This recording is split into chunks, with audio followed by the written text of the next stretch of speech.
Yesu ashimwe. Urora ibiganza tukumbirane kandi mu izina rya Yesu.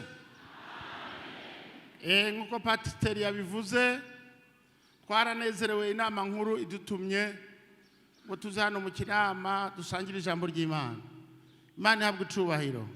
Turashimiye Imana yacu, turashimiye abarongozi, turashimiye abazezwa shengero bo ngaha n'inama bikorana, ingene mwatwakiriye n'umunezero mu izina rya Yesu. Yesu abahezagire. Nkuko yabivuze rero, iyo bagutumye ahantu urasenga Imana, hanyuma ugategura inyigisho. Ariko rero uyu munsi nazanye imburi, dusome hano amajambo y'imburi nazanye. Zaburi y'115. Zaburi y'115 na majambo ngombi iyo mburi tuyishitse. Iyo kuvuga ari imburi rero nukuvuga ni ijambo riba rirondera abantu bamwe bamwe kumbura atari bose, usanga wowe utarimwo. Ariko ni ijambo ry'Imana ugasanga harabo riraba ntiribure uwo rikorako muri rusange. Zaburi y'115 havuga ngo ntabari twebwe, uhoraho ntabari twebwe, ariko izina ryawe riba ari ryo uha icubahiro kubw'imbabazi zawe n'ukuri kwawe. Dusome hariya kandi Yesaya 14. Igitabo c'abavugishwa n'Imana Yesaya 14. Dusome irindi jambo ry'Imana rijanye n'iyo mburi.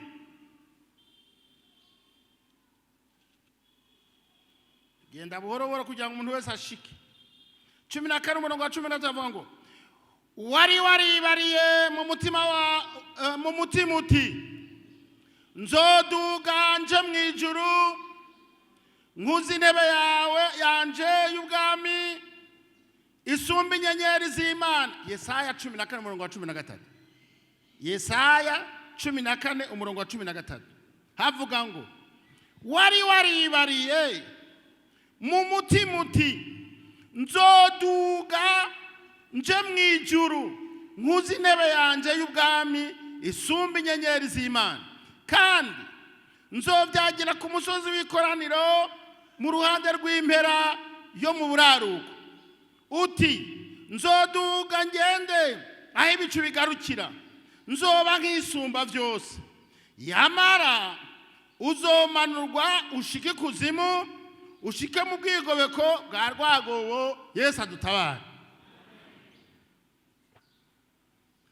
Dusoma icete Paulo yandikiye abikorinto. Reka duhitana Yesaya 48 umurongo wa 11. Yesaya 48 umurongo wa 11. Tugende ku rutonde rwiza. Yesaya 48 umurongo wa 11. Yesaya 48 umurongo wa 11. Kubwanje mbere kubwanje nyene nzobikora. Niki gituma cotuma izina ryanje rikengerwa, kandi icubahiro canje sinzogihundi. Icete Paulo yandikiye abikorino 4 n'umurongo w'7. Icete Paulo yandikiye abikorinto 4 ku murongo w'7.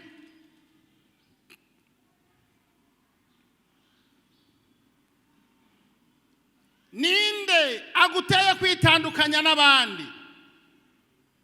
Kandi icyo ufise utahawe ni igiki? Ariko namba waragihawe ni igiki gituma wirata nk'utagihawe n'ayo majambo y'Imana. Tugomba muri iyi minota mike Mpwemu Yera avugana n'ishengero. Uri n'ugutwi kumva yumva icyo Mpwemu Yera abwira ishengero. Mpwemu Yera arabaza ati, kuki wanyibye icyubahiro? Icyubahiro cy'Imana. Mpwemu Yera ariko arabaza ngo waramwibye, twaribye, jewe naribye cyangwa waribye, wewe waribye cyangwa yaribye? Umuntu ari ngaha yibye icyubahiro cy'Imana nasubiza ibintu by'abandi. Abantu biba mahera, abantu bakiba byinshi, ariko wibye Imana icyubahiro cyayo murarwana. Abantu baribye. Mpwemu Yera ari mu matohoza ariko arabaza abantu bibye bakiba mu ngoro y'Imana icyubahiro. Hakaba abana bavuka bitwa ba Ikabodi. Igihe isanduku y'isezerano yavuye mu rusengero, umukazana wa Eli yamaze kubyara, Eli umukazana we yabyaye isanduku yagiye, yabyaye umwana aracikana. Umwana amaze gucikana, abakirizi bamwita ngo Ikabodi, icyubahiro kivuye mu ngoro y'Imana. Icyo cyubahiro cyaribwe na wewe na jewe. Kumbure iri jambo je navuze ni Mwami Yesu. None umuntu yo kwiba icyubahiro gute? Muri Yesaya 48 havuze ngo icyubahiro canje sinzogihundi. Imana yarirahiye. Usomye icyete cya mbere cya Yohana 5:16 haravuga ngo ibyaha ntibingana, ngo hari icyaha cicisha. Sinzi rero niba tubishira ku murongo tumenye icyaha cicisha. Ngo hari icyaha okora ugacupfa ubwo nyene atano gusaba imbabazi. Icyaha cyo kwiba icyubahiro cy'Imana ni icyaha cyitwa ubwibone. Muri Yesaya 14 twasomye ngo yaribwiye mu mutima ngo nzoduga. Umutima uri he? Umutima w'umuntu nitugiye kuwiga, kuko mu mutima w'umuntu Bibiliya isigura imitima ibiri. Hari umutima uyu uhema utuma uteragira tukaronka amaraso, n'umutima uri mu mutwe. Iyo bavuga rero ngo nzoduza, ngo nzoduga nduga hejuru, mu mutima ni muri busuke aha mu gatwe, aha mu mutima w'umuntu. Bibiliya iravuga mu butumwa bwiza bwanditswe na Mariko 7:19 ngo mu mutima w'umuntu harimo ubwibone. Saha aha ni muri basari, mu kigiri cyo bavuga ngo ni basari, aha karidiya, aha mugabaha mu mutwe muri busuke mu byiyumviro. Umuntu yaraduze, ni icyaha kitaboneka. Baririmbye abafata imiduga bajya gusambana, bashobora kuririmba abarwana n'abagore, abarya ibiturire, sawa. Ariko icyaha cyo kwidundarika ukiduza ukomengura imbata, imbata yigenda nta mbata yegeranya amababa, oya kirakaba ku mupagani. Abapagani nangorane, kuko abapagani kamberemere yabo n'ubwibone, barishima. Nebukadineza yakoze umunsi mukuru, ngo arasohoka, ngo aravuga ngo Nebukadineza aravuga ngo narubatse Babuloni, ngo aragara. Ariko uwo munsi ngo yaciye acika igikoko, ngo amara imyaka 7 arisha kubera ubwibone. Ubwibone ni icyaha kitaboneka, ni icyaha kibi kiriko kirariza Imana, cyatumye ishengero ryononekara. Ubwibone ni iki? Dusoma ubutumwa bwiza uko bwanditswe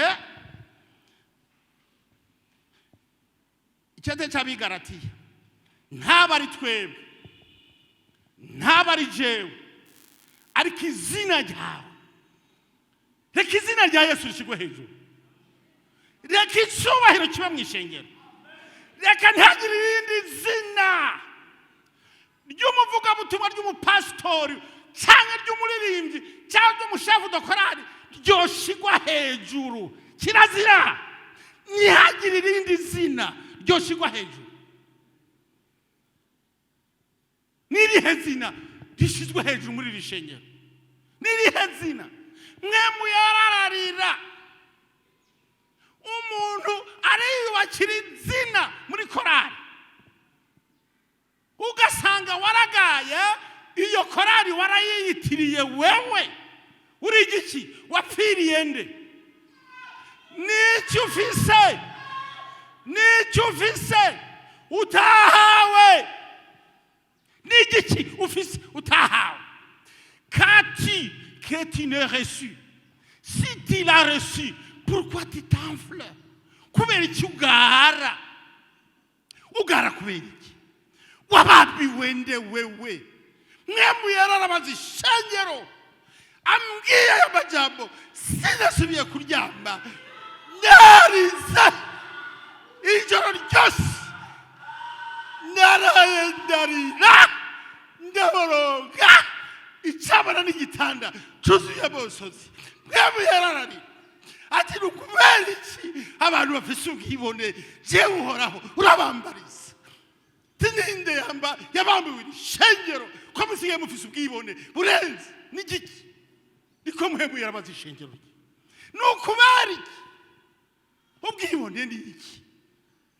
kuki abantu bafise ubwibone ninde yabambiwe ishengero wavuye he uri mwene nde wewe wavuye he mbari aho wavuye niba uri ikintu uyu munsi wagikuye hewe mbwira icyo aho wagikuye wewe mbwira icyo ufise utaha niba uri bogari ukagira ubwanwa wabukuye si amaraso ya so na nyoko yayakuye kuri adamu yayakuye ku mana icyubahiro gisubire kwa Yesu ni igice ufise utahawe ni wize amashuri nk'abandi ni wagiye mu mugambwe nk'abandi kuki waronse umugisha wakoze iki wewe mwemu yera kuki udashima Imana ngo uvuge uti icyubahiro mu gihe Imana urinde wewe uja hejuru ya Kristo mbwira ikintu ufise utakuye ku bandi mbwira mu by'ukuri mbwira nguru umunyakaranga wagakuye he wewe ni wavutse nk'uko abandi bavutse ndiko ndakubaza mwemu yararakubaza nicyo cyo tumugara muri korari kuko ufise ijwi ryiza ukagara nicyo ufise utaha ntabari jewe ntabari rukundo mwami Yesu ntabari jewe ariko izina rya Yesu ufate rishijajije ntabari jewe sindimwo ibyo sangamo ndi kuri aritari yawe mwami simbe ndimo nakoze iki jewe nicyo ufise utahawe cyo tumuri kuragara warubakishije urusengero uhejeje kurwubaka urushyira kuri stati wirirwa urwereka abantu watanze angahe wewe uri kurarwubakisha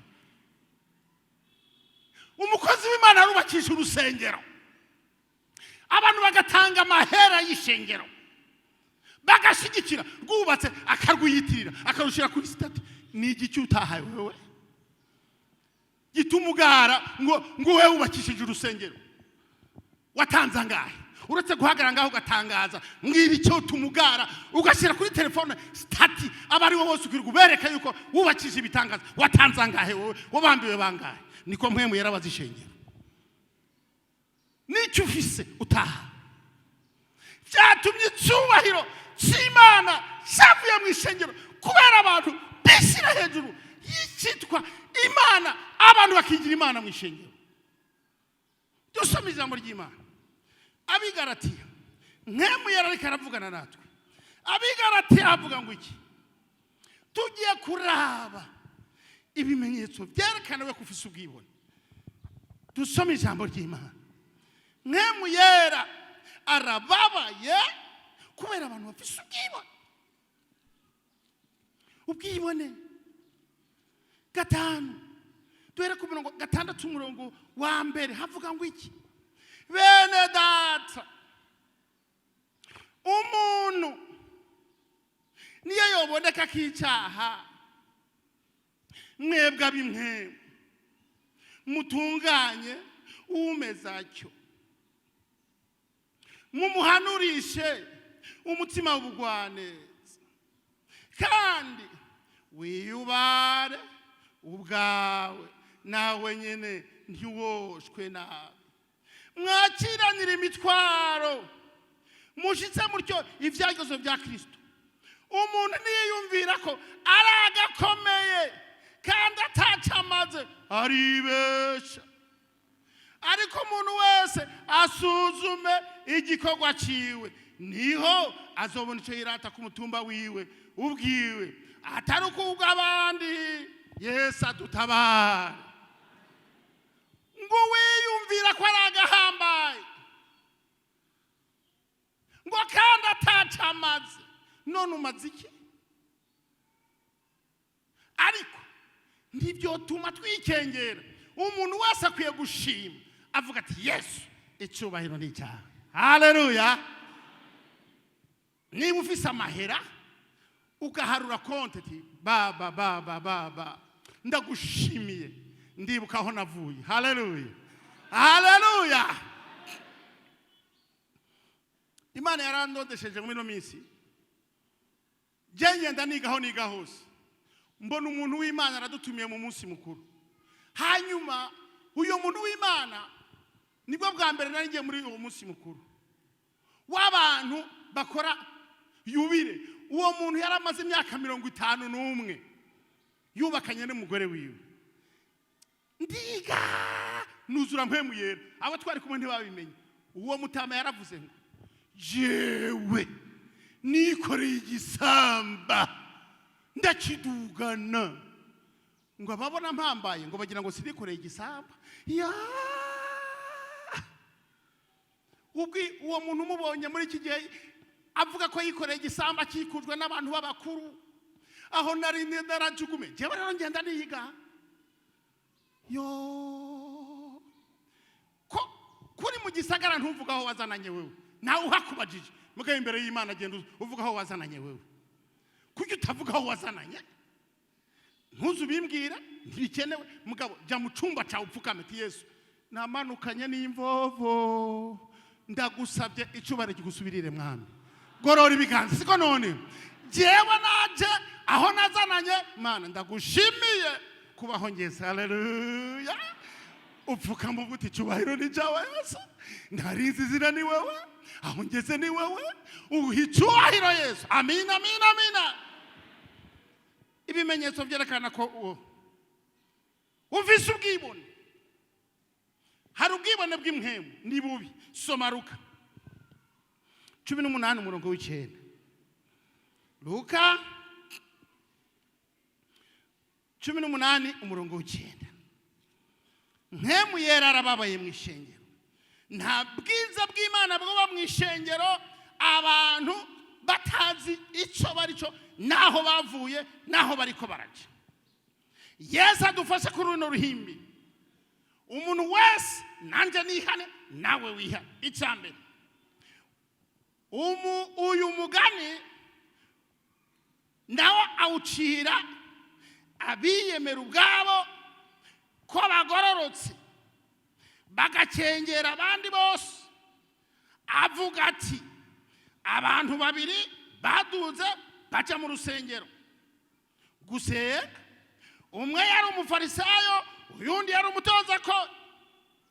Umufarisayo ahagaze asengera mu mutima wiwe ati Mana ndagushimiye yuko ntameze nk'abandi bose, abasahura, abagabitanya, abasambanyi, cyangwa n'abameze kurya k'umutoza kori mu minsi indwi yose nisonzesha kabiri ntanga icyacumi y'ibyo ndonka byose ariko wa mutoza kori ahagaze kure ntiyagomba no kurangamiza ngo arabe mw'ijuru ariko arishishitira ati mana ngirira ikigongwe ndi umunyabyaha ndababwira ukuri ngo uyo muntu yamanutse ajiwe ahari ariko umufarisayo we haba na gato kuko wishyira hejuru wese azocishwa bugufi ariko wicisha bugufi azoshigwa hejuru. Yesu adutabare. Ubutumwa bwiza bwanditswe na Matayo 7:1. Dushishikare twumva icyo mwemu yera abwira amashengero. Igice cy'indwi havuga ngo igice cy'indwi umurongo wa mbere havuga ngo nimugahinyurire mu bitima yanyu namwe mukazohinyurwa kuko uko muhinyura abandi ariko muzohinyurwa namwe kandi ingero mugereramwo muzoyigererwamo namwe. Urabira iki akabango kari mu jisho rya mugenzi wawe ariko ntubone ikigiga kiri mu jisho ryawe, wobwira uti mugenzi wawe zananda gutosore akabango kari mu jisho ryawe nawe ufise ikigiga kiri mu jisho ryawe wanjyawe banza ukuri ikigiga kiri mu jisho ryawe uhezo neza gutosora akabango kari mu jisho rya mugenzi wawe. Yesu adutabare. Ntuhinyugwe, ntuhinyura abandi nawe ukazohinyugwa. Ngo ahinyura mu mutima. Guhinyura mu mutima. Wewe urahinyura akagaye ko mu mutima ko muri busuke mu mutwe ugahagarara ugahinyura madamu wawe mugikenye yarakureheje akubyariye abana 5 ubu none yatanguye ubone ko atacamaze ngwereka nitukiberanye ngwereka nitugikwiranye uramuhinyuye uramukengere yaragushimye ugikenye utambara ibirato none ubu wateye imbere uramukengereye. Guhinyura mu muti birasambura ingo. Abagabo bobo ntanezerwa n'umugore afise barahamagawe bakenya agatera imbere acatangura kugara kandi n'abagore birabashike. Urasabira akazi umugore amaze gutera imbere kurira indege agacagara akaguhinyura. Uramuha umutaha ageze mu Bushinwa akaguhinyura akagukengera.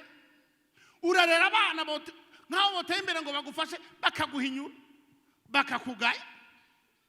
Hari ibimenyetso byerekana yuko ufise ubwibone muri wewe. Icyambere wewe ubona ko ukijijwe kuruta abandi gute?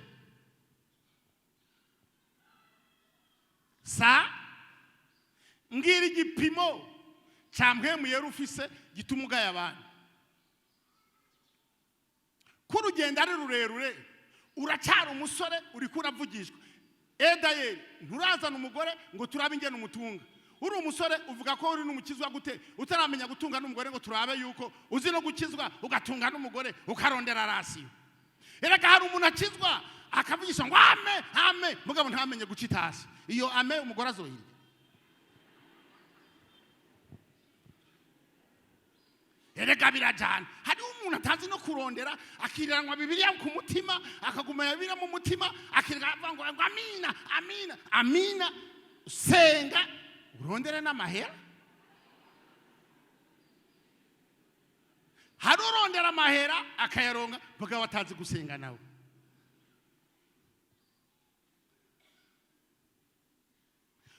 Wewe kuki uhinyura abandi?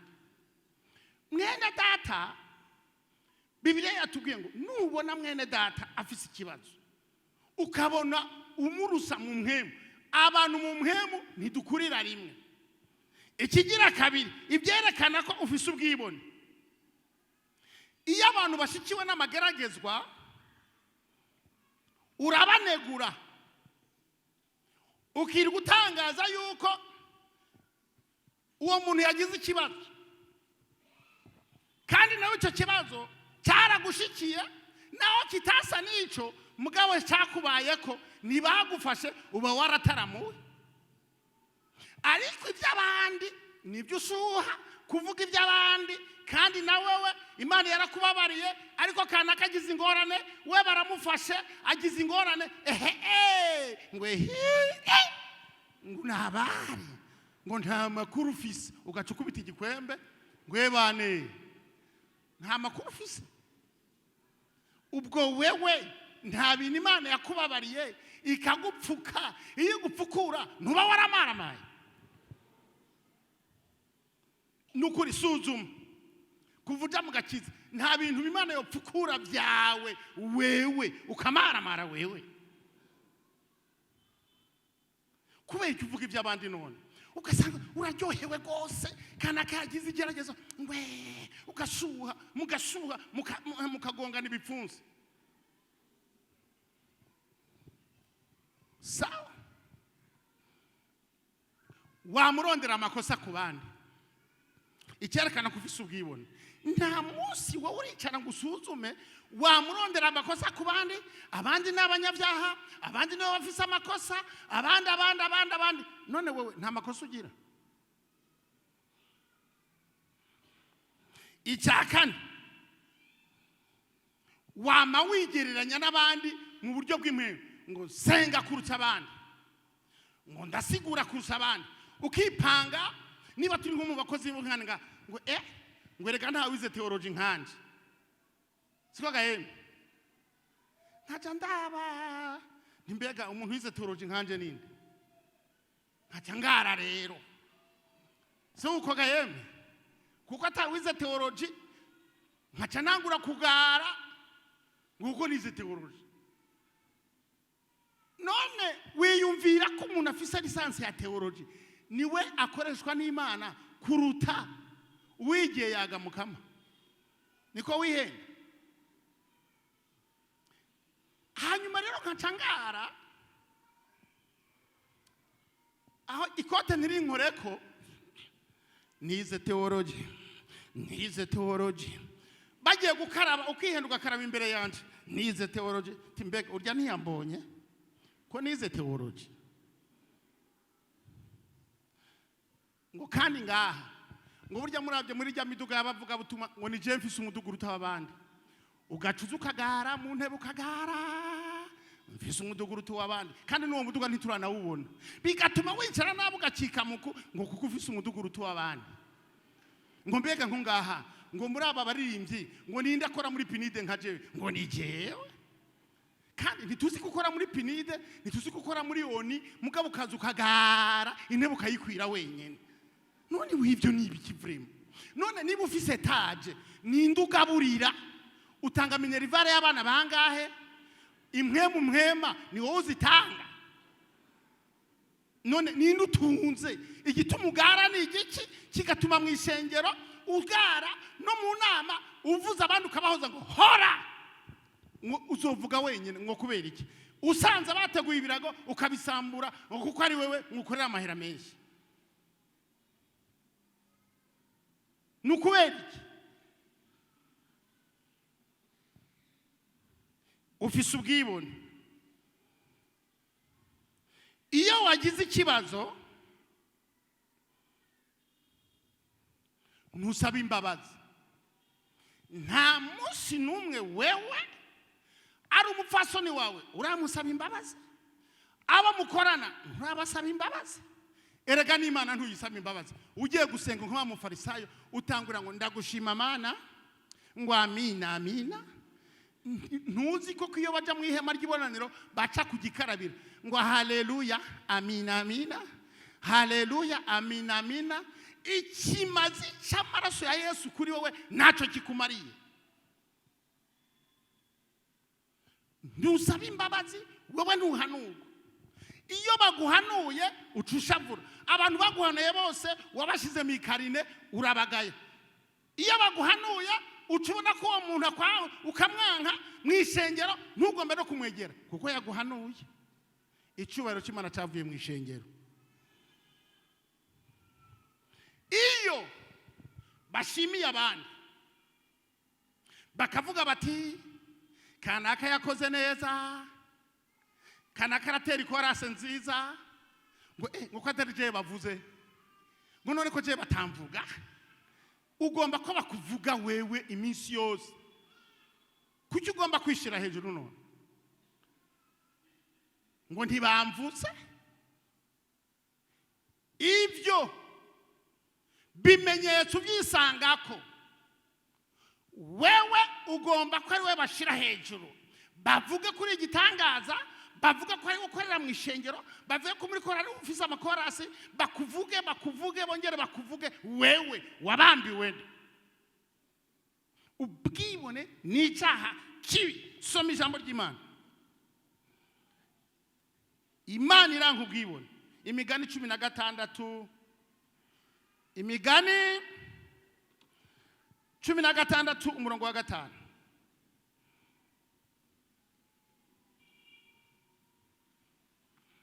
Imigani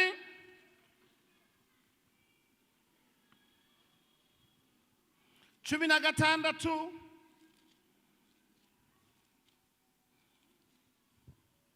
umurongo wa 5 havuga ngo iki? Umuntu wese ubwibone mu mutima ni igisesema kuhoraho, vy'ukuri ntazoreka guhana. Urumva igisesema? C'est une abomination. Urashisha imbere y'Imana. Urashisha. Igisesema vango urashisha. Umuntu w'ubwibone, umuntu afise ubwibone, ntasima Imana ibyo Imana yamukoreye. Uri igisesema, Imana igufashe nanjye ifashe, Imana nimbone ko ndi igisesema. Kubera icyo ufata icyubahiro cy'Imana ukacishirako. Yakobo 4 umurongo wa 6. Soma Yakobo 4 umurongo wa 6. Yakobo 4 umurongo wa 6.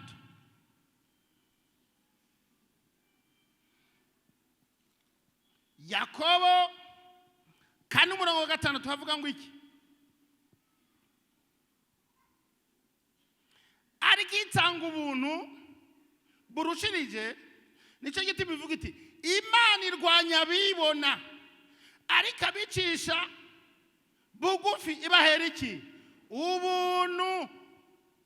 Imana irwanya abibona. Funga igipfunsi, fora ingumi, hagarara neza. Kuri umunyabwibone funga ingumi, zipange neza nani, zipanga urwane n'Imana. Dieu résiste aux orgueilleux. Dieu va te résister. Imana izokurwanya wewe, ubwibone bwawe izokurwanya. Wowe uzoyinesha. Uzoyinesha wewe. Uzoyinesha. Iyaba waruzi kuri kurarwanya Imana. Iyaba waruzi aho uri hose burya kuri kurarwanya Imana. None igituma utayirwanya? Ntubona ingorane wateye? Raba ingaruka z'ubwibone. Kuko umuntu w'ubwibone ntahanurwa. Umuntu w'ubwibone arondeza abantu bameze nkawe. Niba ari ubwibone bushingiye kuri komine Mpanda, abanyempanda turi hano turi benshi. Abanyempanda mugorora ibiganza. Ndabona abanyempanda gorora abanyempanda. ngabariye kutagorora none wowe muratinya abanyempanda ubu rero twokora akarwi abanyempanda tukagara siko none twebwe turi abanyempanda ugacugara ngo vrima ngo iwacu ku mpanda hari Dr. Steve nukuvuga muri no shengero rya Kinama tukagara nta muntu aduhanura kuko tuva ku mpanda ugacibice mwishengero kubera iki waonya abantu muhuza amahera abanyamahera badandaza bakishira hamwe si bibi ko abantu baje hamwe mugabo mukaja hamwe kugira mugare narabonye mu manama y'ishengero abantu babagwiza tunga bakorana hanyuma rero bakizira dimanche bafise imfunguzo bakagira uku mu makomite y'inyubako ngo bwa bundi bw'ubukene na bwatonze ku wa kane wa gatandatu bukubura bagaca bazunguza imfunguzo ngo qu'est-ce que vous avez fait ngo bien bo bakavuga no mu gifaransa abandi ntibavyumva what do you understand ngo bwa butama ngo bagasambagura ibyo mwakoze pasteur akabaraba pasteur kubana bawe urumva twebwe n'amahera tugira tuyabakuramo pasteur akaraba gutya ngo kandi pastori ntari buca urubanza babagabo nibo bafise amahera kandi baje basambagura imigabo twagize bagaca babibomora kuko bafise amahera bafise n'ijambo abantu babakene ngo icubahiro c'Imana cavuye mu ishengero icubahiro gitwara abantu bo hejuru bakishira hamwe bakafunga umunwa umuntu wese yovuga mu ishengero bakakora groupe ya WhatsApp ntihagire ujyogora urazi nyene mpemu yarababaye ariko iyo uciye bugufi ukururuka Yakobo aravuga ngo yamwe batunzi nimururuke yamwe bakene nimuduke haleluya ngo muhurire hagati haleluya iyo umutunzi aza agafata wa mukene bakaduga bagahura hagati nawe aja mu bana ati narakijijwe ati haleluya ariko iyo umutunzi aja agahonyora kagakene mu ishengero ngo terera hariya nta n'intebe ufise ngaho bakirema ibice WhatsApp y'aba bose baganduka bose ku rubanza rwa bose baganduka neza imiduga igapanga bakaja kumugandukako ariko kagacyoneka kwirwa kwicayaho kubera ubwibone muri korale bavuze ati mama boss bose barahagarara bakaja kuganduka ubwibone butuma ishengero ribamo ibice ubwibone butuma abantu badasenga kuko ikintu gituma umuntu asenga Imana nukuvuga ngo Mana sinshoboye Mana kora ibitangaza Mana ari umuntu yavuze ngo none yigeze kumbara ari umugabo w'umubose ngo mbere rukundo ngo nkaho je ngo nkukundaba ngo ubona noja gusenga nsabiki erega gusenga si ugusaba muri ko muravyumva basi niba udafise imitwari kubabaje genda ushime basi siko gahemwe none waguhaye niho mushimira basi wewe kuri bose fata umunsi wo gukora amashimwe yo gusenga uhamagara abakene utugaburira indya sije no hahera mu izina rya Yesu nta mutunzi asenga so umutunzi w'amahera n'umutunzi w'iby'impemu ukabona umuntu yabuza amasengesho nta mitwara afise ngo ngiye kuryama ngo nta mutwaro vrema uguzi ko uryama ntuvyuke none ngo nta mutwaro baguhaye indya no kuzishimira ntudushimira Imana uzi ko urya umukeke ukaguhagama bakaca baguhamba wewe ngo nta mutwaro ngo mfite umuduga n'igitoro kiruzuye uzi ko gukirenga umutaro woca wibloka umuduga ukakujana hariya mu mwonga ugaca ugenda urwo nyene ngo nta mutwaro ugira mbega niba udafise umutwaro umugore wawe ntafise umutwaro niba umugore wawe adafise umutwaro umugabo wawe ntafise umutwaro niba udafise umutwaro igihugu ntigifise umutwaro sengera igitoro basi ubwo wabuze umutwaro vrima icyerekana ko dufise ubwibone nta mitwaro tukigira muza murabe urahamagara abantu mu basenzi ntibazoze kuko barihagije. Kuko gusenga nicyo cyerekana ko umuntu akeneye Imana. Ati Imana ndakugomba mukizawe. Burya naho ufise amahera byo kugora, abarozi bagukubita ikirozi niwo cikura wewe. Sawa, uzobona umutwaro. Umuti w'ubwibone murawuzi none. Nukuvuga ngo ntacyo mfise ntahawe. Haleluya. Ntacyo mfise ntagize gute? Ntahawe. Man, amagara mfise nayo wampaye, akaranga mfise nako wampaye. Umuti nugushima. Man, ndagushima ibyo wankoreye. Haleluya. Umuti w'ubwibone nugushima Imana. Man, ndagushima iyo ugeze ukora. Hari umuntu adashima, yo ntabyo ndashikako, mbega ndafise inzozi. Izo nzozi uzopfana inzozi kuko utashimye n'ibya mbere Imana yagukoreye. Shima, ushimira Imana icyo yakoze n'ibindi izobikora. Umuti w'ubwibone nugusenga. Umuti w'ubwibone nukuja mu maraso ya Yesu. Icyubahiro ukagiha Imana, ukavuga ati Yesu wewe wambambiwe, ukankura mu ivu, ukankura mu byaha.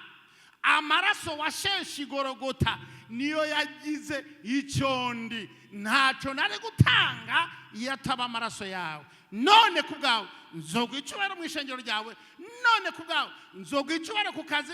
None kubwawe nzoguha icyubahiro ku mahera yanjye. Kuko umuntu wese afise amahera. Bibiliya ivuga ngo uba uhoraho yubahisha Imana amahera yiwe.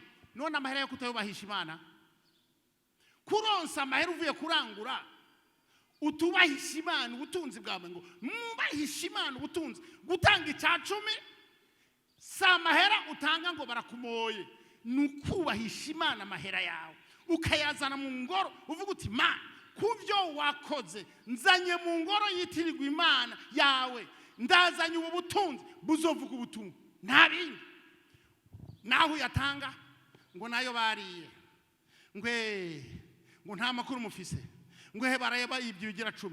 Birakuraba ni wowe ubigera wewe. Ikikwereka ko ufise ubwibone, wiha kuja kwita mu bitakuraba.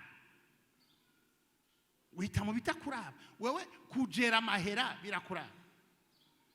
Uri umuherezi basi, nturi n'umwarimu w'ishengero. Shikana, niba udashikanye yareke. Imana ntikenye. Yafungure nuyaheza uziyajana mu kazu ka surwume. Katagiye mu kazu ka surwume ayandi bazoyaguhambana, ugire dodane baguhambe bavuga ati genda amahoro, Yesu adufashe. Tugomba dusenga Imana. Nkemu yarari karatohoza, nkemu yarari karasuzuma.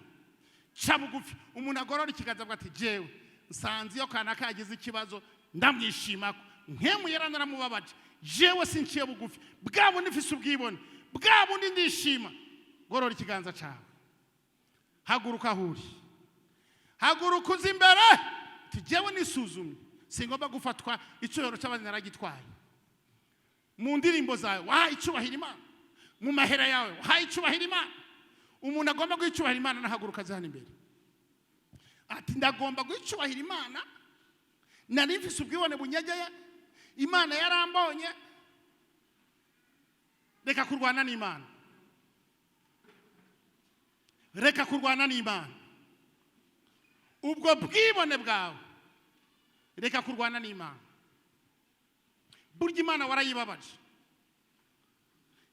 nta mashimwe ugira mu kanwa kawe, ntacyo yagukoreye. Wabuze amashimwe vrema. Kufisa amagara yoyo ngo ntayamaye amahera, ngo urumva ngo ndumushomere. Urashomere mugabo urarya ukarya kunyu. Abatarya umunyu ntibariho. Kaze mu izina rya Yesu, kaze. Usigaye mu rusengero cabugufi. Aba ni b'Imana yabonye batumye icubahiro kibura mu ishengero.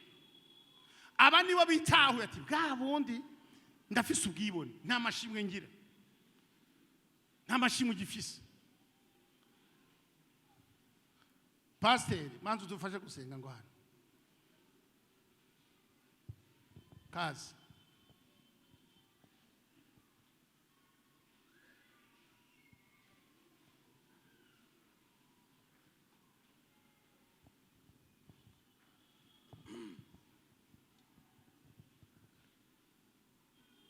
Mana yera yo mwijuru data wa twese, turagushimira ukwera kwawe.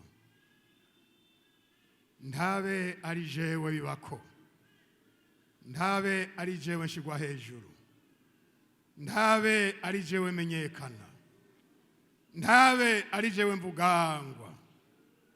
Abaririmbye bavuze ngo Yesu Kristo icubahiro amajwi arayafise nubwo atirirwa yiyamamaza. Ndabe ari jewe, ariko izina ryawe abaryo rihabwa icubahiro.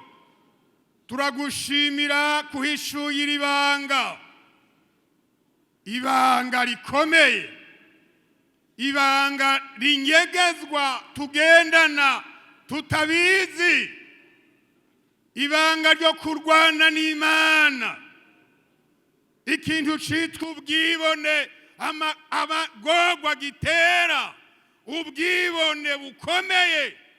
Mu izina rya Yesu Kristo, aba bantu bari imbere y'Imana, hari ibintu byabanesheje, bwo ubwibone bw'impwemu, bwo ubwibone bwo mu buryo bw'umubiri. Ikibazo twabarirwa ni kimwe, niki kiguteye kwitandukanya n'abandi?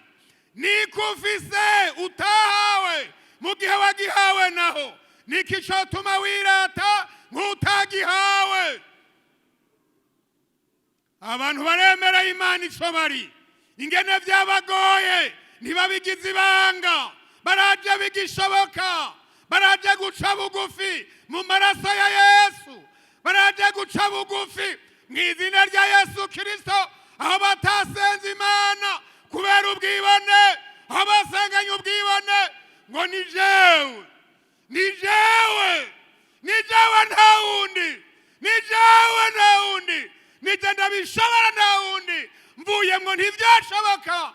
Abarwanye n'Imana, Imana irwanya bibona, ngo ariko bicisha bugufi ikabagirira ubuntu. Baraciye bugufi ya nyakubahwa, nubagirira imbabazi mu izina rya Yesu Kristo, nubuhagire, nubarenganye aho bari mu izina rya Yesu Kristo. Bibirimbana ngo kuri wewe amavi yose azopfukama, amavi yose azopfukama, indimi zose zizokwatura kuri Uhoraho. Urakoze Mana, turabasengeye ngo ubagirire imbabazi, ubemere amaraso ya Yesu Kristo abe kuri bo. Baremeye kwicisha bugufi, bataracishwa bugufi. Umuntu yaza kwicisha bugufi, hari igihe kiri imbere tagucishwa bugufi. Amen. Bagirire imbabazi Imana, ubemere. Wamuririmbye avuze ngo mukize utwemere naho turi babi, waradupfiriye. Amaraso ya Yesu Kristo nakora igikorwa cyayo mu mitima y'aba bantu Mana, ubahindura ibyaremwe bishasha, bace bugufi.